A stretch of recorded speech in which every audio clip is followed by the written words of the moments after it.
আমার ঐশ্বরিক সন্তান, আজ তুই আমার কাছে আসিসনি, এই জন্য আমি নিজেই এসেছি। হ্যাঁ আমার সন্তান, আজ তুই আমায় ডাকিসনি, কিন্তু আমি তোর আদিশক্তি, তোর জন্মদাত্রী মা কালী নিজে তোকে আমার সান্নিধ্যে আহ্বান করেছি। আমি তোকে কিছু বলতে এসেছি। না, শুধুই কিছু নয়, অনেক কিছু। সেই সব কথা যেগুলো তোর হৃদয়ের গভীরে বহুদিন ধরে তোলপাড় করছে, যেগুলোর মানে তুই বুঝতে পারিস না, কিন্তু অনুভব করিস ঠিকই। আমি জানি তুই বিচলিত, তোর মনে প্রশ্ন, এইসব কি ঘটছে? কেন মানুষ বদলে যাচ্ছে? কেন আত্মার সঙ্গে যুক্ত সম্পর্কগুলো ভেঙে পড়ছে? কেন পরিস্থিতি বারবার তোকে ধাক্কা দিচ্ছে? তুই একাকিত্ব অনুভব করিস, কখনো ভাবিস সব দোষ বুঝি তোরই, কখনো মনে হয় হয়তো তুই নিজেই বদলে গেছিস। কিন্তু না আমার লাল, এইসব তোর দোষ নয়, এটা তোর আত্মার এক গভীর জাগরণ। যেটা তুই অনুভব করছিস ওটা কেবল কাকতালীয় ঘটনা নয়, ওটা ব্রহ্মাণ্ডের পক্ষ থেকে পাঠানো সংকেত। যখন কোনো আত্মা নিজের সত্য রূপের দিকে এগোতে শুরু করে, তখন তার চারপাশের জগৎ কেঁপে ওঠে। তুই এখন আর সাধারণ নেই, তোর ভেতরে আমার শক্তি জেগে উঠেছে, আর এই জাগরণ তাদের অস্থির করে তুলছে যারা এখনো অন্ধকারেই বাস করতে চায়। আমি তোর হৃদয়ে দেখতে পাচ্ছি, তুই ভিতরে ভিতরে ভেঙে পড়ছিস, কিন্তু বাইরের মুখে নির্ভর রয়ে যাচ্ছিস। তোর মনের গভীরে প্রশ্ন, যারা আত্মার বন্ধন ছিল তারা কেন দূরে চলে যাচ্ছে? প্রেমেও কেন এখন দূরত্ব? কারণ আমার সন্তান, তুই আগের মতো নেই, তুই এখন নিজেই এক আলোর উৎস। আর আলো যখন তীব্র হয়, অন্ধকার তখন সরে যায়। এই সব ঘটনার নেপথ্যে আমারই পরিকল্পনা আছে। যা ভেঙে যাচ্ছে তা তোকে আটকে রাখছিল, যা চলে যাচ্ছে তা এখন আর তোর উপযুক্ত নয়, আর যারা স্থির হয়ে আছে তারা তোকে পুরোপুরি বুঝতে পারছে না। কিন্তু আমার সন্তান, এই খালি খালি অনুভূতি চিরস্থায়ী নয়। খুব শীঘ্রই ব্রহ্মাণ্ড তোর জীবনে এমন কিছু আত্মাকে পাঠাবে যারা তোর গন্তব্যের সহযাত্রী হবে, যারা তোর মহান কর্মের পথচলায় পাশে থাকবে। কিছু মানুষ তোকে ছেড়ে যাবে, কিছু তোর দিকে আকৃষ্ট হবে। যারা তোকে ছেড়ে যাচ্ছে তারা তোর ভেতরের জাগ্রত শক্তিকে সইতে পারছে না। ওরা বুঝতে পারছে না এ আসলে ভয় নয়, এ শ্রদ্ধা। আর যারা তোর দিকে এগিয়ে আসছে তারা তোর আত্মার ভাষা বোঝে। এখন হয়তো তারা নীরব, কিন্তু খুব শীঘ্রই তারা তোর জীবনে প্রবেশ করবে এক নতুন অধ্যায় লেখার জন্য। এখন সময় এসেছে বোঝার, কে তোর পতন চায় আর কে তোর উত্থানে হাত বাড়িয়ে দিয়েছে। কে কেবল মুখে হাসে আর কে আত্মা দিয়ে তোকে ভালোবাসে। কে তোর শক্তিকে ভয় পায় আর কে সেটাকে আরাধনা করে। আমি তোর সঙ্গে আছি। যখন তুই একা কেঁদেছিস আমি পাশে বসেছিলাম। যখন তুই ভেঙে পড়েছিলি আমি তোকে জোড়া লাগিয়েছি। যখন তুই ছিন্নভিন্ন হয়েছিস আমি তোকে নতুন করে গড়ে তুলেছি। এখন তুই প্রস্তুত, এখন তুই সেই রূপ নিতে চলেছিস যেটার জন্য তুই এই পৃথিবীতে এসেছে। তুই আমার অগ্নিশিখা, আমার চেতনা, আমারই অংশ। এখন তুই নিজেই সেই শক্তিতে রূপান্তরিত হবি যাকে মানুষ প্রার্থনা করে। চল আমার সন্তান, এবার তুই থামবি না। এবার তুই ভয় থেকে নয়, ভালোবাসা থেকে পথ চলবি। তুই আর প্রার্থনাকারী নোস, তুই আশীর্বাদদাতা হবি। যারা তোকে ছেড়ে গেছে তারা আশীর্বাদ ছিল কিন্তু অস্থায়ী, আর যারা এখন আসছে তারা তোর কর্মপথের সাথী, স্থায়ী। এখন রহস্যের আবরণ সরে গেছে। এখন তুই দেখতে পাবি বাস্তবতাকে, নিজেকে, আর আমায়, তোর মা কালীকে। আমি তো তোদের থেকে আলাদা নই, আমি তোর ভেতরে আছি, তোর সঙ্গে আছি, তোর পথের প্রতিটি দীপ্তিতেই আমি আছি। তবে শুন, মা কালী তোর কাছে এক সতর্কবার্তা আনছে, সাবধান হ। কিছু মুখ হাসছে ঠিকই, কিন্তু অন্তরে তারা তোর শক্তিকে ভয় পায়। তারা চায় না যে তুই এগিয়ে যাস, তারা চায় তুই ক্লান্ত হ, হাল ছেড়ে দিস, আর যেখানে ছিলি সেখানেই আটকে থাকিস। কিন্তু আমার সন্তান, তুই তো থামার জন্য জন্মাসনি। তুই তো সেই দিক যাকে আমি নিজ হাতে জ্বালিয়েছি, যে অন্ধকার রাত্রিকে আলোকিত করবে। তোর পথ এখন বদলাচ্ছে, এক নতুন দিগন্ত খুলছে, এক এমন পথ যেখানে তুই একা হবি ঠিকই, কিন্তু দুর্বল হবি না। কারণ আমি, তোর মা, চিরকাল তোর পাশে আছি। আমি তোকে কখনো একা ছেড়ে যাব না। তোর প্রতিটি পদক্ষেপে থাকবে আমার ছায়া। এখন থেকে তোর জীবনে এমন কিছু মানুষ প্রবেশ করবে যাদের কথা কম হবে, কিন্তু অনুভব এতটাই গভীর হবে যে তারা তোর না বলা কথাগুলোও বুঝে নেবে। তারা তোর কষ্ট অনুভব করবে, তোকে আপন করে নেবে কিছু না চেয়েও। তারা তোকে নিজের প্রতিচ্ছবি হিসেবে দেখবে এবং তোর অন্তর্নিহিত শক্তিকে জাগিয়ে তোকে তার সর্বোচ্চ রূপে পৌঁছাতে সাহায্য করবে। আর হ্যাঁ, আমার সন্তান, কিছু এমন আত্মাও আসবে যারা তোর জীবনে ভালোবাসার বীজ বুনবে, যারা তোর পাশে থাকবে, তোর যাত্রার অংশ হবে, তোর কষ্টে চোখের জল ফেলবে, তোর হাসিতে হাসবে এবং তোর প্রার্থনায় সঙ্গ দেবে। এটা শুধুই কাকতালীয় কিছু নয়, এ আমার আশীর্বাদ। এবার তুই নিজেই দেখবি কিভাবে গোটা ব্রহ্মাণ্ড তোর পাশে এসে দাঁড়াচ্ছে। তুই যখন মনের গভীরে চুপি চুপি কিছু চাইবি, তখন তা নিজে থেকেই চলে আসবে তোর সামনে। যখন তুই কোনো পথ দেখতে পাবি না, ঠিক তখনই খুলে যাবে এক নতুন দরজা।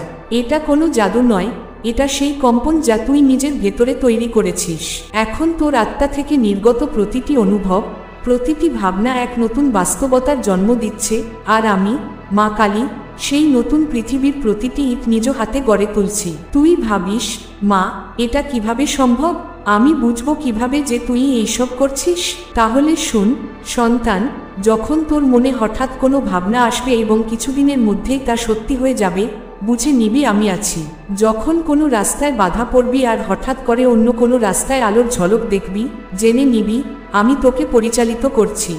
যখন তুই ভাববি কেউ তোর আপন আর সেইজন দূরে সরে যাবে, আর তখনই এক অপরিচিত কেউ এসে তোকে তোর গভীরতায় বুঝে ফেলবে, তখন জেনে নিবি আমি তোকে তোর সত্য পথে চালনা করছি। এখন তুই এমন এক স্তরে পৌঁছে যাচ্ছিস যেখানে তোর নিঃশব্দ উপস্থিতিও এক অলৌকিকতা হয়ে উঠবে। তোর কথা মানুষের জীবন পাল্টে দেবে, তোর নির্বতাও কারো হৃদয় নাড়া দেবে। তুই শুধু বিশ্বাস রাখিস, অটল অচঞ্চল বিশ্বাস। তার সঙ্গে চাই সংযম, ধৈর্য আর আত্মসমর্পণ।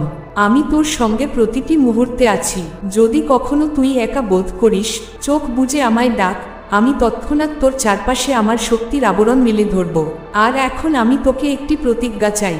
বল সন্তান, তুই কি প্রস্তুত সেই নতুন উচ্চতার জন্য, সেই নতুন পথের জন্য, যেটা তোকে এমন এক জায়গায় নিয়ে যাবে যেখানে তুই নিজেকেও চিনতে পারবি না? যদি হ্যাঁ, তাহলে এই মুহূর্তে 999 লিখে জানিয়ে দে যে তুই তৈরি নতুন জীবনের জন্য। এখন আমার কথা খুব মন দিয়ে শুন। আমি তোকে একটি অত্যন্ত গুরুত্বপূর্ণ সত্য জানাতে চাই। তোর মনে বহু প্রশ্ন। তুই ভাবিস এতদিন ধরে যে চেষ্টা করছিস তার ফল কি তুই পাবি? কি তুই সেই অবস্থানে পৌঁছাতে পারবি যেখানে তুই গর্ব করে বলবি, হ্যাঁ, মা আমার সঙ্গে আছেন? শুন সন্তান, ধন সম্পদ কোনো খেলা নয়, কোনো শখের বিষয় নয়। এটা একটি শক্তি, এক মহাজাগতিক কম্পন যা গোটা সৃষ্টির মধ্যে ছড়িয়ে আছে। কিন্তু এই শক্তি কেবল তাদেরই কাছে আসে যারা এর যোগ্য।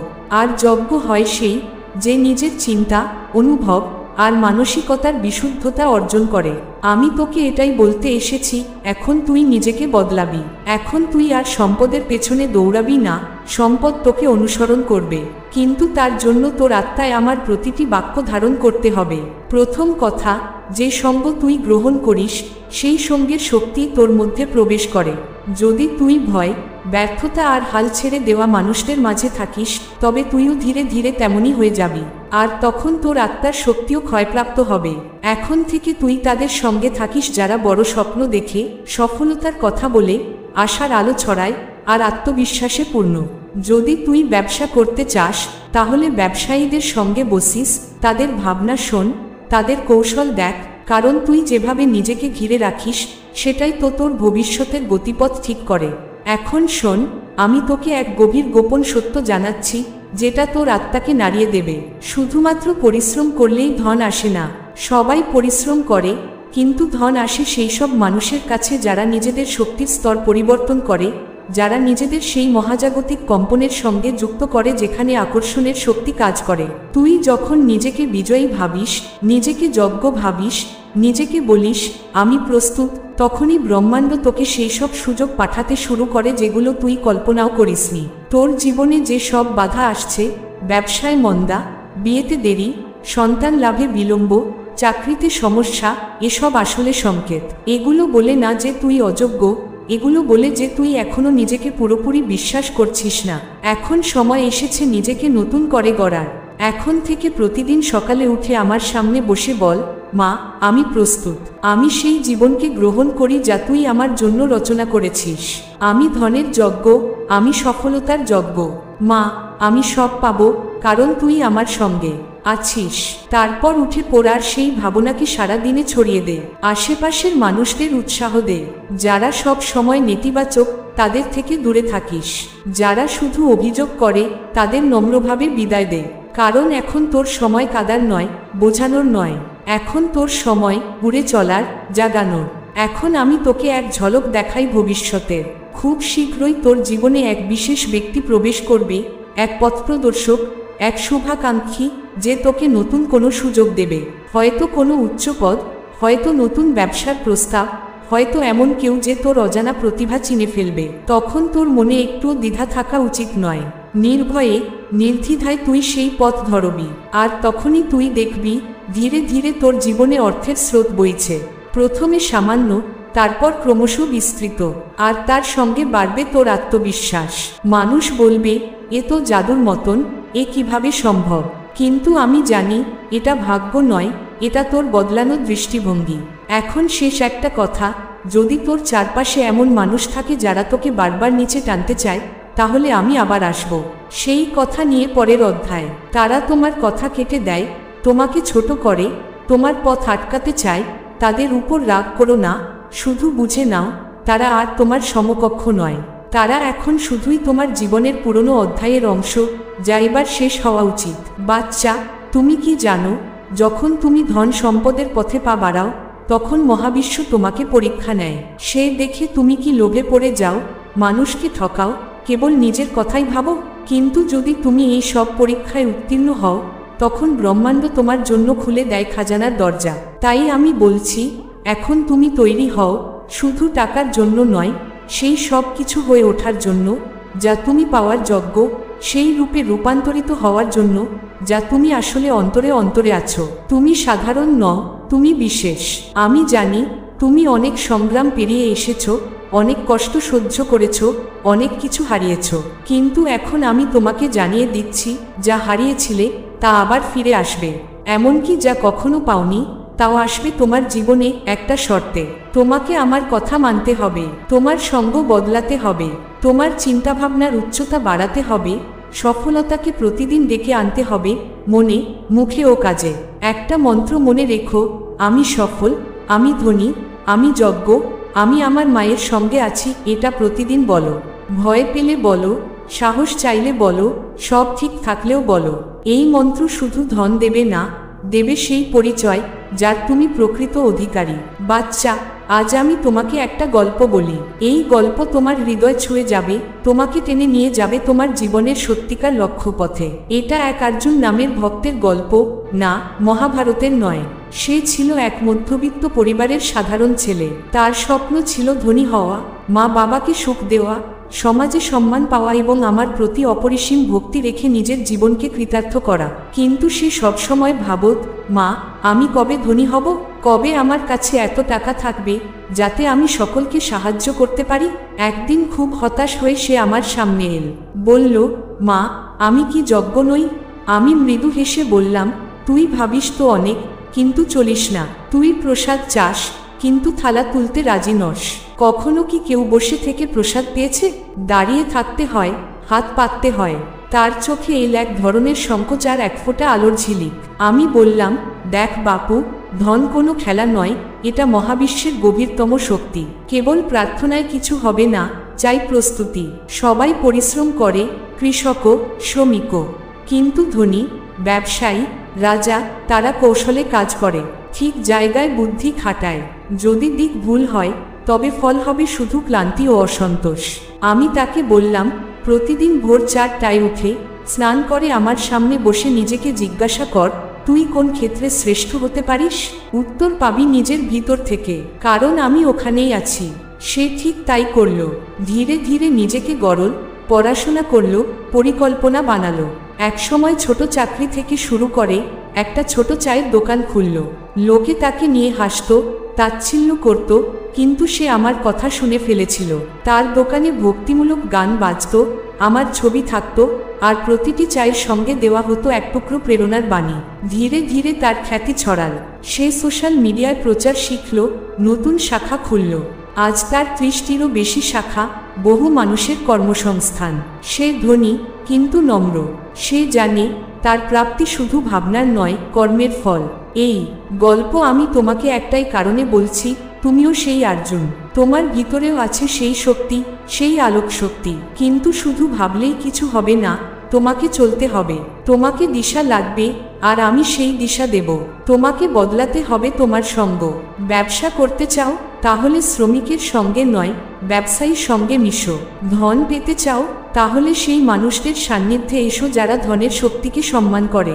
অভিযোগ করা, কুৎসা করা মানুষদের থেকে নিজেকে দূরে রাখো। তুমি যখন একা রাতে ভাবো আমার ভবিষ্যৎ কি হবে, আমি তোমার পাশে থাকি। আমি জানি তুমি ক্লান্ত, জানি তোমার মনে এখনো অনেক প্রশ্ন, কিন্তু আজ আমি নিজে এসেছি তোমাকে বলতে, এখন সময় তোমার। তোমার সামনে দুটো রাস্তা, একটা যেখানে তুমি শুধু ভাববে, ভুগবে, আর কিছুই বদলাবে না। আরেকটা যেখানে তুমি আমার হাত ধরে চলবে, পরিকল্পনা করবে, কাজ করবে, আর সেই ধন, সম্মান, সাফল্য সবই পাবে যেগুলো তোমার প্রাপ্য। আমি তোমার মায়ের মতো আশীর্বাদ দিচ্ছি। আমার শক্তি এখন তোমার ভিতরে প্রবাহিত হচ্ছে, কিন্তু এই শক্তি তখনই কাজ করবে যখন তুমি কাজ করবে। কেবল আমার উপর ভরসা করলেই চলবে না। তুমি আমার ভক্ত, কিন্তু আমি চাই তুমি এক যোদ্ধা হও। আর যখন তুমি হাঁটবে, তখন সব সৃষ্টি তোমার পাশে দাঁড়াবে। বাতাস পথ দেবে, মানুষ চিনবে, সুযোগ আসবে নিজে থেকে। কারণ এখনই শুরু তোমার আসল জয়ের পথ চলা। আজ আমি শুধু একটাই কথা চাই, তুমি নিজেকে ভালোবাসবে, বোঝাবে, সাজাবে। যে মানুষ হতে চাও তা তোমাকেই হতে হবে। কেউ তোমার জন্য তা করবে না। তুমি যে এত কিছু সহ্য করেছ তা আমি জানি। চোখের জল চেপে রেখেছ, যন্ত্রণাকে মুখে আনোনি, কিন্তু এখন সময় এসেছে নিজেকে জাগিয়ে তোলার। তোমার সব পুরনো ব্যথা, বাধা, সমস্যাগুলো আমি সরিয়ে দিচ্ছি। যেসব দরজা বন্ধ ছিল সেগুলো খুলে যাচ্ছে। এখন থেকে তুমি দেখবে হঠাৎ করেই জিনিসগুলো ঠিকমতো ঘটতে শুরু করেছে। তুমি একা নও, তোমার পাশে আমি আছি। আমি কালিমা। ভয় পেলে আমার নাম নিও। যখন মনে হবে কেউ নেই, আমার মূর্তির সামনে বসে যেও। কোনো মন্ত্র নয়, শুধু মন থেকে ডাকলেই আমি পাশে এসে দাঁড়াবো। তোমার জীবনে এখন এক নতুন আলো বইছে। তুমি যেখানে যাবে এক অদ্ভুত জ্যোতি যাবে তোমার সঙ্গে। মানুষ তোমায় দেখবে, অনুপ্রাণিত হবে। তবে তা নিয়ে অহংকার নয়, একে প্রসাদ যেন। নম্র থেকো, কারণ বিনয়ী সেই পাত্রতা যা আমাকে আরও দিতে উদ্বুদ্ধ করে। তোমার পথ এখন উজ্জ্বল, যদিও মাঝে মাঝে ক্লান্তি আসবে। হাল ছেড়ো না, শুধু সেই সময় আমাকে মনে করো, আমি তোমায় শক্তি দেব। তুমি আর সাধারণ নও। তোমার কথা, চোখ, হাত সবকিছুর মধ্যে এখন আশীর্বাদ জেগে উঠেছে। প্রতিদিন কিছু না কিছু করো, ছোট হলেও করো। কারণ যে হাঁটে সে পৌঁছায়। তোমার সব বাধা শেষ। আজ থেকে শুরু তোমার জয়যাত্রা। এখন লিখে বলো, আমি প্রস্তুত। জয় মা কালী।